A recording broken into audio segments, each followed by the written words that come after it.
Je remercie les organisateurs de m'avoir invité à cet événement de manière à apporter mon témoignage. Comme il a été dit, je suis fonctionnaire de police. Ce qui signifie qu'en parlant devant vous, je commets un acte de résistance, car je suis astreint à une obligation de réserve.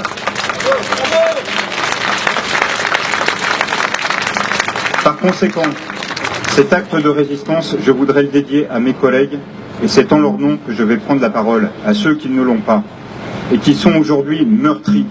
Meurtris non seulement par le drame qui s'est déroulé le 13 au soir, et qui a touché 2 d'entre nous, dans ce qu'ils avaient de plus précieux, de plus sacré, de plus intime, leur domicile familial, mais aussi meurtris parce que cela fait longtemps qu'ils sont sur tous les fronts, sur le front de l'immigration clandestine à Calais, sur le front des violences urbaines qui sont mal gérées par notre exécutif, qui ne donne pas les ordres nécessaires pour que nous puissions interpeller celles et ceux que nous avons parfaitement identifiés.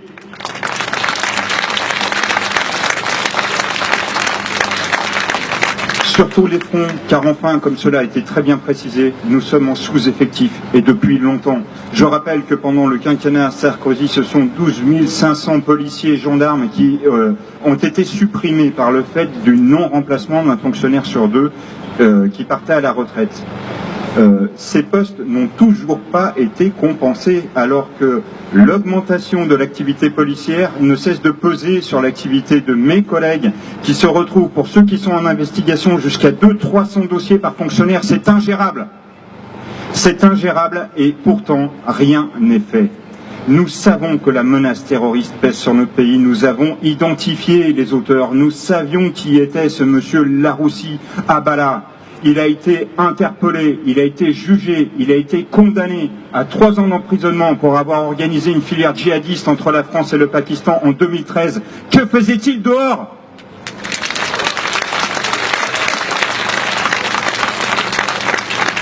Cet individu qui a été géré par l'ancien juge antiterroriste Marc Trévidic, et je le remercie pour sa liberté de parole, pour sa volonté d'éclairer l'opinion, avait été clairement identifié comme quelqu'un d'imprévisible. Il était surveillé, il faisait l'objet d'une fiche S. Comment se fait-il qu'on n'a pas pu l'empêcher de passer à l'acte? C'est complètement scandaleux. C'est scandaleux de savoir que nous avons identifié, nous avons fait remonter l'information à l'exécutif comme quoi des Laroussi Abala, il y en a 4000 sur notre territoire prêts à passer à l'acte d'un claquement de doigts.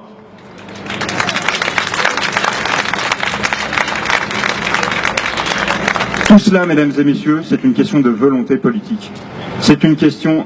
Il faut refuser ce discours qui est tenu par notre exécutif, qui consiste à dire il faut être résilient, c'est-à-dire vivre avec, c'est-à-dire faire comme si, de toute façon, c'était une fatalité. C'est complètement faux. Nous avons, pour peu que nous ayons les instructions claires, les moyens de vous protéger. Mais je vais désigner des responsables, ça ne va peut-être pas vous plaire, mais les principaux responsables, je vais vous le rappeler, mesdames et messieurs. Ce sont celles et ceux qui ont voté pour François Hollande. Ce sont celles et ceux qui ont voté socialiste. Ces gens-là ne sont pas arrivés au pouvoir par un coup d'État.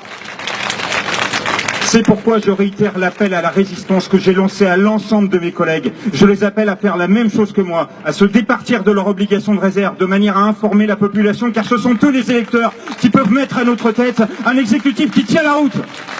Merci.